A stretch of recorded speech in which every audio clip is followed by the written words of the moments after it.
Vipin Yadav entertainment को subscribe करें और साथ में बेल आइकन जरूर दबाएं ताकि वो जो वीडियो आप तक अरे अरे के करारा रंगिया है भगा अरे के होता भगा नहीं छई अरे के होता भगा नहीं छई अरे दिल सके लगे बोलै छई अरे अरे दिल सके लगे बोलै छई अरे के दिल छई अरे ये दिल छई तू बटे के करार रंगिया है भगा ये दिल छई तू बटे के करार रंगिया है भगा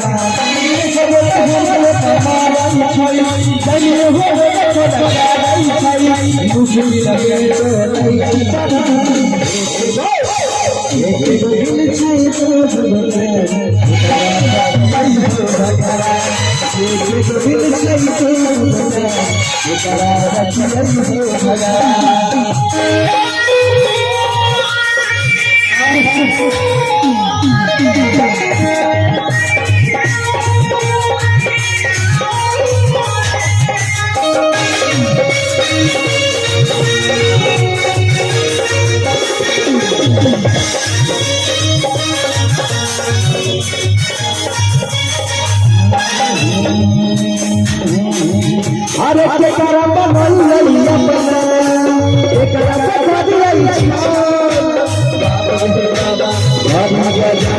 एक सेकंड का अरे के करम बनई अपना एक रस दिलाई गलती से फेर केरे का समझ लिया के हाल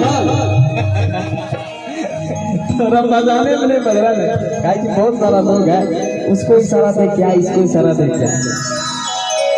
अच्छा चलिए कोई नहीं और बहुत सारा कलाकार आए हैं सबको एक एक गाना सुन लीजिए आखिर सुनाने के लिए तो अगर चाहेंगे तो पूरे रात सुनाएंगे तो भी नहीं खत्म हो पाएगा। और हमारे बड़े भाई भजन कटिया जी आए हैं आप सब इसके भी मुंह से थोड़ा एक दो सॉन्ग सुनिए और आप सब बराती भाई पूरा रात इंटरटेन कीजिए ठीक है ऐसा नहीं कि नाश्ता वास्ता किया भाग जाए। हेलो ठीक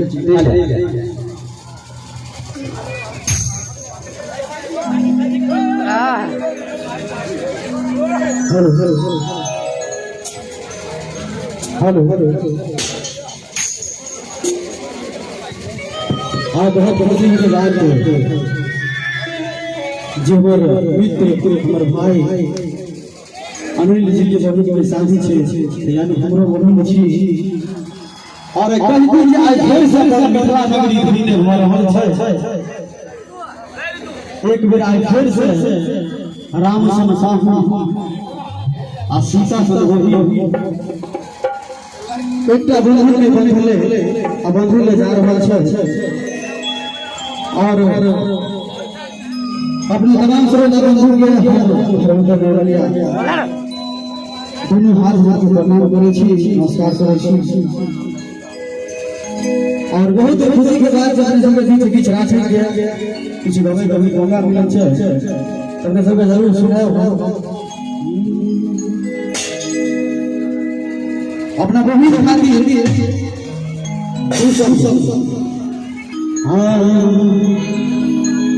आज हमने तक सीता नहीं ले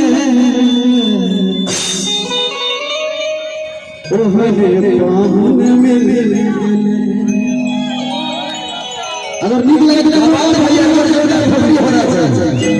नहीं भेल कंजूसी कर एक बेर हमरा बाहुन खातिर सब बढ़िया बढ़िया के कपड़ा छोड़ के गाड़ी आगे लगा सब क्या बात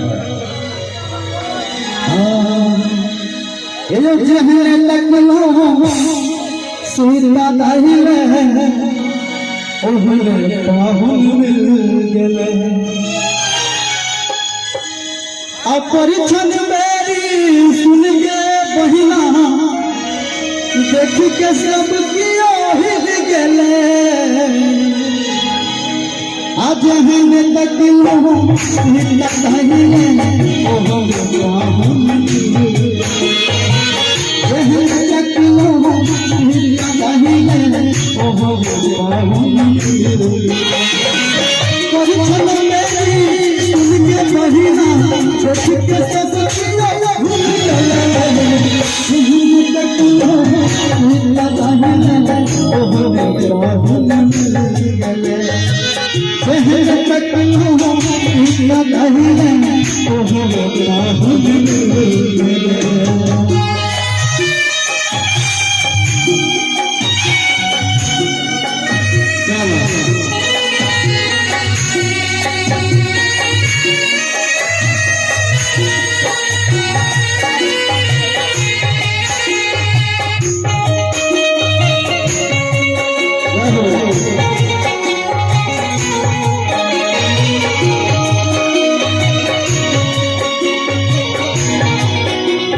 अगर नीक लगे तो जोरदार खबरी होना चाहिए। एक बार पाहुलों से हाल पूछ लिया केना छियै बाबू? बहुत बढ़िया। आज हम तक लो दाहिने ओहो बाहुल जहन तक लो दाहिने ओहो बाहुल एक मिनट। लेकिन वही से पहले कह दिया जे अपना मैथिली में अगर बाराती के कियो गाढ़ नहीं दे तो कतौ उचित नहीं छे। बिल्कुल बिल्कुल गिरती सहाय बिल्कुल। राम जी से पूछा जनकपुर के नारी बता कब हो। क्या बात है? ओ राम जी से पूछा जनकपुर के नारी बता कब हो। आलो बाबा भक्त का है बता कब हो। बाबा भक्त का है गारी बता कब हो। राम जी से पूछा जनकपुर के नारी बता कब हो। राम जी से पूछा जनकपुर के नारी बता कब हो। बाबा भक्त का है गारी बता कब हो। बाबा भक्त का है गारी बता कब हो।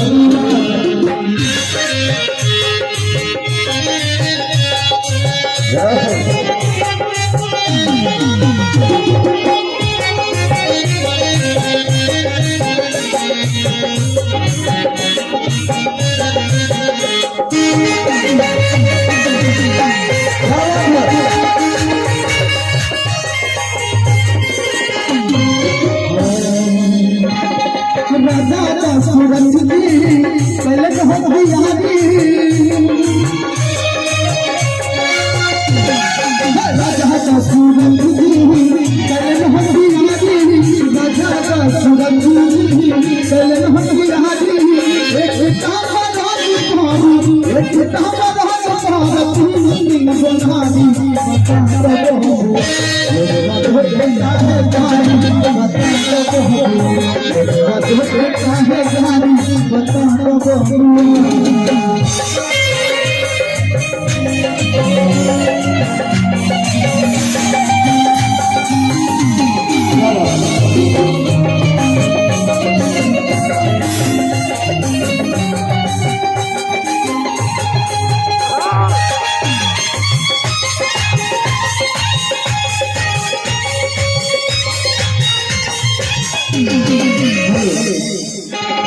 और कहल गए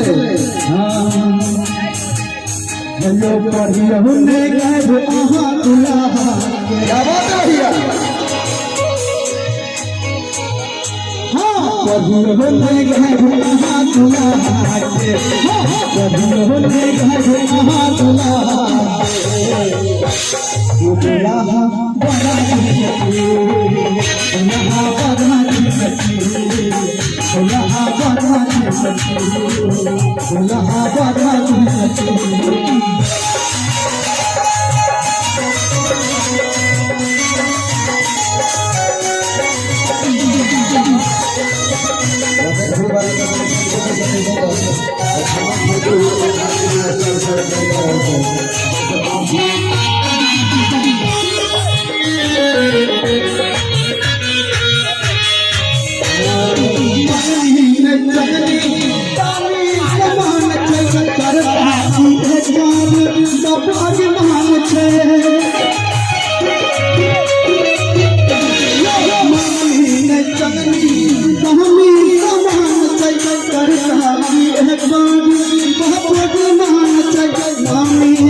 दुल्हा बड़ा